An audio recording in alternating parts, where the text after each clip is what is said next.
The Quranic view of Allah is that in just to say the most important things, the Quran refuses God's nature of being three in one. This is the most important. It refutes Jesus' divinity. Surah 4, verse 171. And it denies Jesus' crucifixion. So how it is possible that we share the same God with Muslims?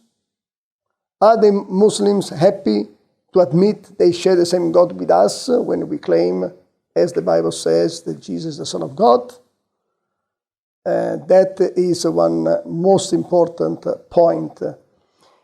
So let's reject the theory that Yahweh from the Bible and Allah from the Quran are the same God.